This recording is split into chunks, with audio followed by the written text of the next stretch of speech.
As a final year college student, I have had to devote the majority of my time to completing assignments and studying for my exams. Over the last couple of months, I've taken on a project so big that it has dwarfed every other task I've had to do in comparison. That project has been finishing all 8 seasons of Game of Thrones. One word, and I hit you again. I'm telling Mother. After a thoroughly disappointing ending, I initially wanted nothing more to do with the series. However, after spending such a long time with these characters, I wanted to examine what it was that drew me into their stories. I ended up discovering that many of these characters were criminals, thieves, murderers, human traffickers, smugglers, and usurpers. Generally not the best company a person could keep. I found it interesting that many of the show's most universally loved characters had committed just as many crimes as those universally loathed. What is it that separates Tyrion Lannister from Joffrey Baratheon or Sandor Clegane from Ramsay Bolton? Why is it that we as an audience can look past objectively terrible deeds when they are presented in a fictional environment? In this video essay, I will be examining what it takes for an audience to connect with fictional criminals by exploring their character traits and storylines. The objective is to determine how certain characters inspire empathy while others remain apathetic. For the purpose of this essay, I will only be discussing the characters as they are represented in the programme and not the Song of Ice and Fire book series by George R. R. Martin, because I actually want this video essay to be finished. So without further ado, and with heavy spoilers ahead, let's dive into the world of Westeros.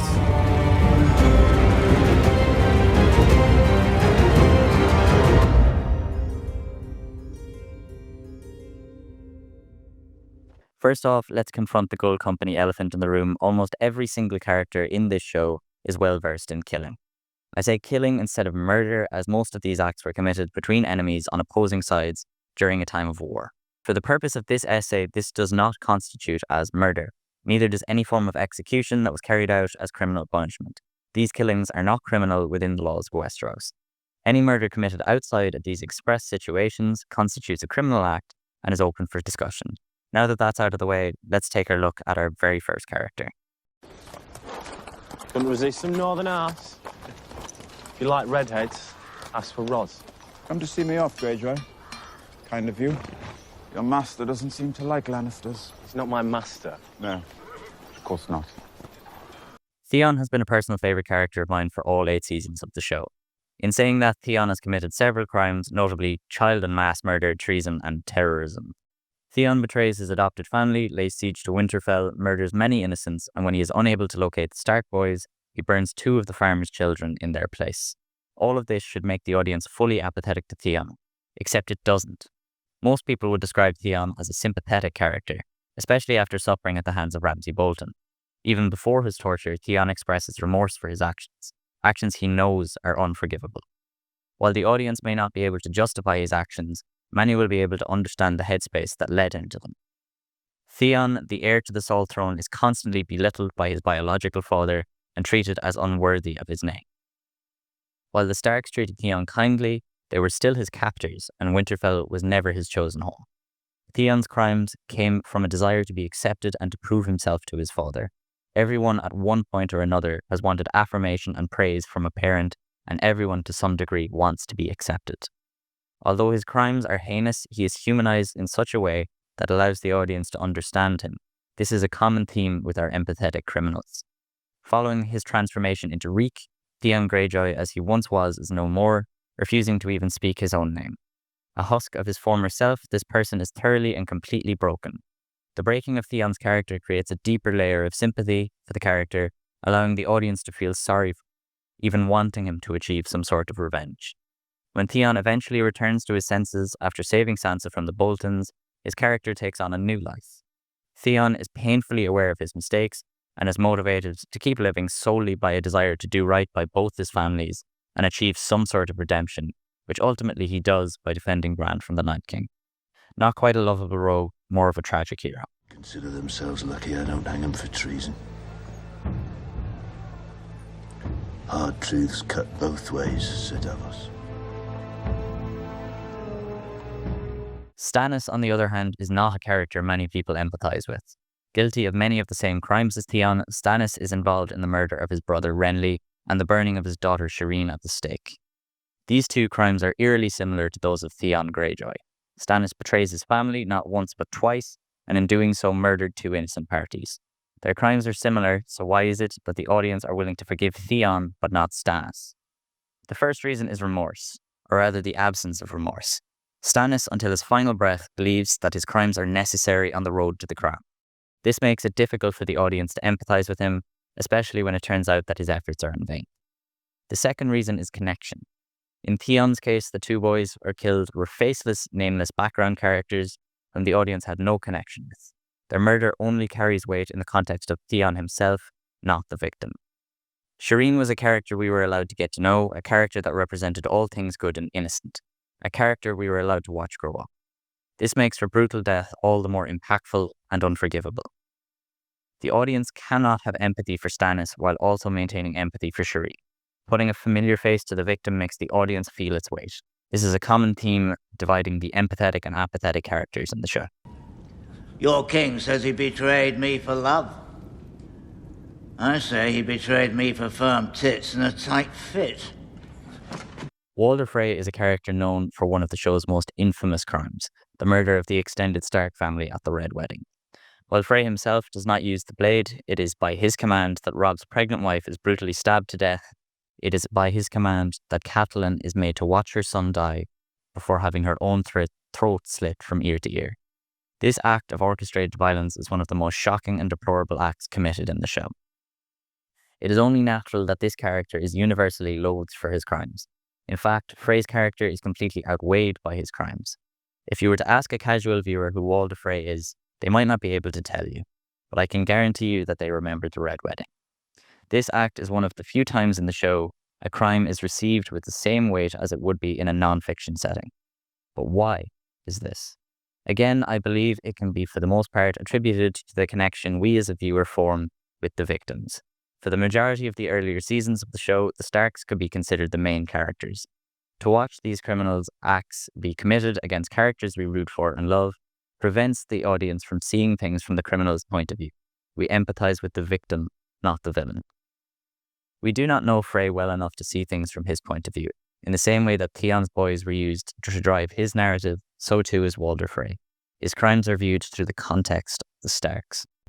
Fine little blade.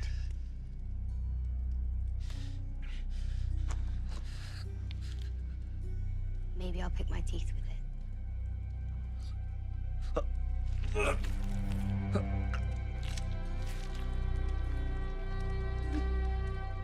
No character better emphasizes this than Arya, the most vicious of all the Starks.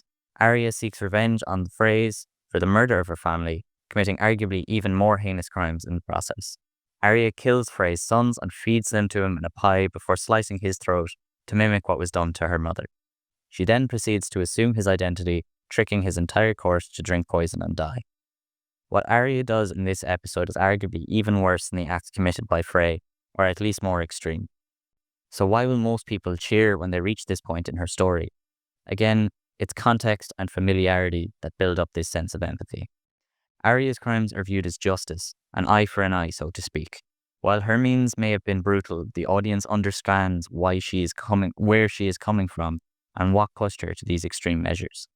Watching the phrase "get what they deserve," so to speak, justifies the act in the eyes of the audience. The victim is not treated as such, rather, once again, they are simply an obstacle in another character's way. Many different publications refer to this type of storytelling as sympathy for the devil. We can understand the character's motivations, and thus we suspend our real-world morality as we can understand why these heinous crimes needed to be done. You're not on trial for being a dwarf. Oh, yes I am. I've been on trial for that my entire life. Have you nothing to say in your defense? Nothing but this. I did not do it. I did not kill Joffrey, but I wish that I had. I can think of no other character that better exemplifies this trait than Tyrion Lannister. Again, speaking only on his characterization in the show, Tyrion is a sympathetic character. Hated by his father and sister, despised across Westeros for his connection to the House of the Lion, and discriminated against since birth for his appearance. Tyrion has suffered a great deal already by the time we first meet his character in Winterfell. When Tyrion is sentenced to death for the murder of King Joffrey, a crime he didn't commit, we as an audience are rooting for him to find some way to survive.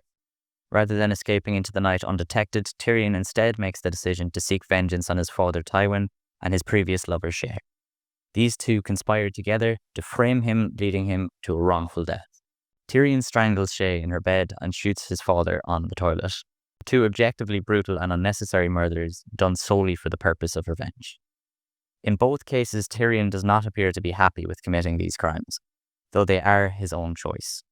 These crimes were committed entirely for Tyrion's own gain against characters we have gotten to know across multiple seasons. So why do people not treat these acts in the same way they would for Stannis or for Walder Frey? Tyrion is an underdog. People like to see an underdog come out on top. By exploiting a justice system rigged against him, Tyrion's revenge starts to feel like a form of poetic justice, an eye for an eye. This creates a reasonable justification for the audience who understand the acts in context.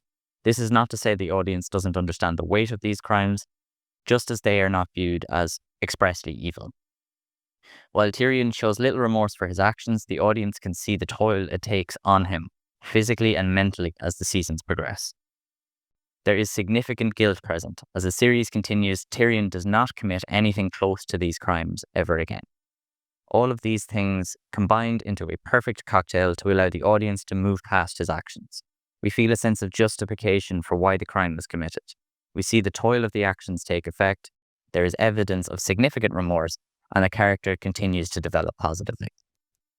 Of course, there are morally grey characters in the show who don't fit the description of morally good or evil. There are characters who at points we may feel empathetic towards, while at other times feel their actions are irredeemable. The things I do for love. The first character that comes to mind is Jaime Lannister. The Kingslayer has a list of crimes as long as my arm, each inspiring a different level of empathy or apathy. Jaime murdered the previous king of Westeros, but we as an audience excuse this as admirable, as the king was deemed mad and was intending to slaughter innocents. This frames the crime as a necessary evil. Jaime also attempted to murder a young Brandon Stark for discovering his incestuous relationship with his sister the Queen, an absolutely heinous crime. Throughout the series, Jaime flip-flops back and forth between redemption and further deplorability. His devotion and love for Cersei does not work to humanize him, as the relationship itself is a further crime. Hell, the man threatened to catapult a baby during hostage negotiations and murdered his own cousin with a boulder. So why is it that until the last few episodes of the show, Jaime Lannister is treated as a man deserving of redemption? Again, it's our sympathy for the devil. If Jaime existed in a real-world context, he would be one of the most deplorable criminals to ever walk the earth. But as a fictional character, we get to see how Jaime struggles with what it means to be a good man. Jaime doesn't find his redemption, he never atones for his crimes, but we still watch as he tries to do what he perceives to be the right thing. He fails more often than not, but this desire to change helps to humanize the man with the golden hand. Good fiction and storytelling hinge on our connection to characters, and sometimes, if the writing is good enough, we can feel a sense of both empathy and apathy for the same character, even if that character is a criminal who has not atoned for his crimes. The way I see it, there's a clear moral dissonance in how we judge crimes on and off the screen.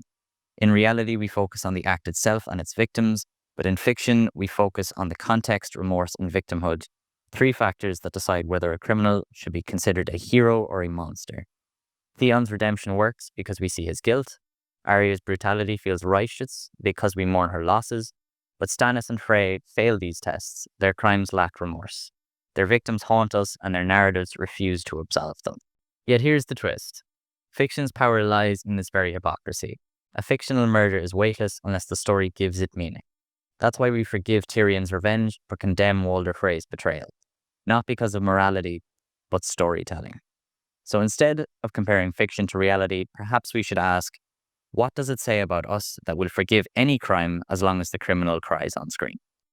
After all, in Westeros, as in life, redemption isn't necessarily about atonement for crimes, but who controls the narrative. Dinklage, Peter Dinklage, Peter Dinklage, Peter Dinklage, Peter Dinklage, Peter Dinklage, Peter Dinklage, Peter Dinklage, Peter Dinklage.